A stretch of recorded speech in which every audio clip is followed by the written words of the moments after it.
Hello, I'm the Red Man, and the long-awaited PvE mode for Overwatch 2 that was promised way back in 2019 and was the only reason for Overwatch 2's entire existence has been cancelled by Blizzard.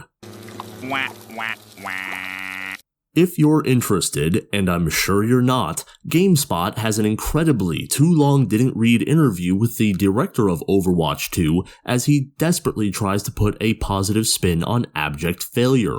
Look at all of these words, good God.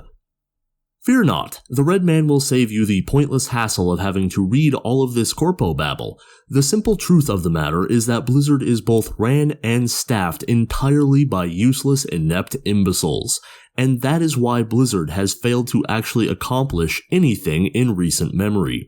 Blizzard is a hopeless clown car of wholly inadequate people, so they were never, ever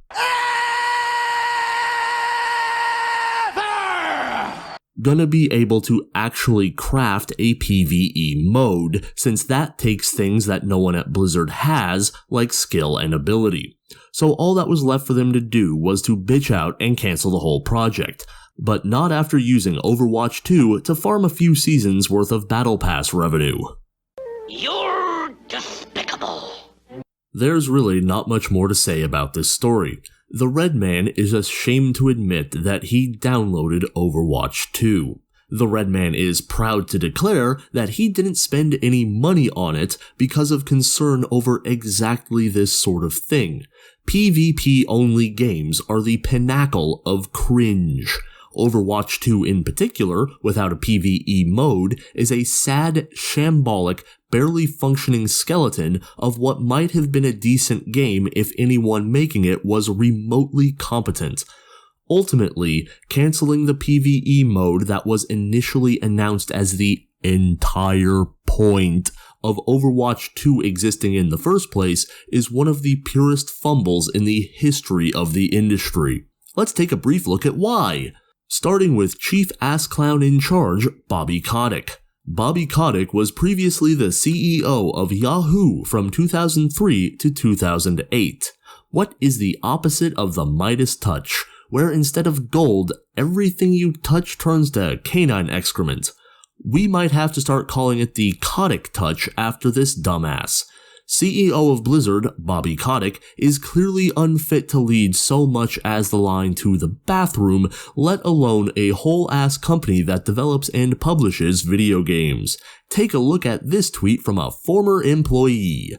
Bobby, tell everyone about the random projects for Overwatch 1 you all would shove on us. The team would do overtime for only them to get cancelled and for months of Overwatch 2 dev to have been lost. Or how almost entire teams are turning over and citing you as the reason. Don't be shy. I'm usually a bit more skeptical regarding the claims of catty bitches on Twitter, but what's said here fits the observable reality of Blizzard consistently failing to deliver on any promise ever. It's obviously impossible for the developers and Blizzard to get anything done because bonehead Bobby Kotick keeps changing the assignment halfway through. I have frequently heard, it's about the journey, not the destination. The cretins who say this have never played competitive golf in Tennessee in July. After you have spent an afternoon dragging your golf bag up and down every hill in Knoxville in 100-degree heat, only to end up right back in the parking lot where you started, only now on the verge of heat stroke, you come to realize journeys are all about the destination. Without a destination, one is not on a journey, one is simply a wandering twat. And when some dickhead keeps changing your destination every time you get a third of the way there, you aren't on a journey, you are simply lost out of your ass. Which is exactly the status of Blizzard under Bobby Kotick. But let's not place all of the blame on Bobby. Whatever employees remain under him are clearly all blisteringly incompetent. Wonder why? Blizzard is obviously very much a current year luxury tech company where the staff is comprised almost entirely of leftoid diversity hires that are actually good for exactly nothing. Mostly women with nonsense make-work jobs that wouldn't accomplish anything even if the nitwits hired to do them actually did them. As we saw when Elon Musk kicked 3/4 of Twitter employees to the curb only for Twitter to continue to function just fine, Blizzard could probably dump 80% of their donkey-ass employees and lose nothing for it but the payroll expense. We've all seen the lunatic shenanigans of Blizzard employees. People stealing breast milk from the office fridge. People putting breast milk in the office fridge in the first place. What the fuck? Hoes slinging their vag all over the office and then Kermitting Sudoku IRL when they realized everyone in the office had seen their vag, and so on. The Blizzard office is clearly a menagerie of every mental and emotional inadequacy yet witnessed by humanity, which is inevitably what a company becomes when they hire people based on their non-white ethnicity, non-male sex, and or non-straight sexuality.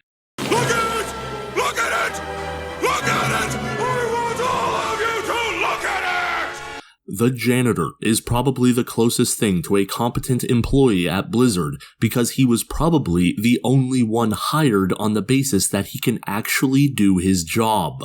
This combination of cloddish, deranged leadership and a crew of utter invalids results in a situation of the blind and delusional leading the pathologically incompetent.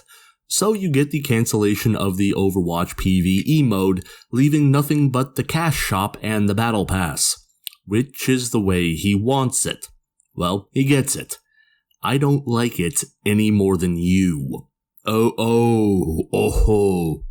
I just remembered Diablo 4 is supposed to be on the way. Oh, no. That is gonna be a complete catastrophe coming from this clown crew.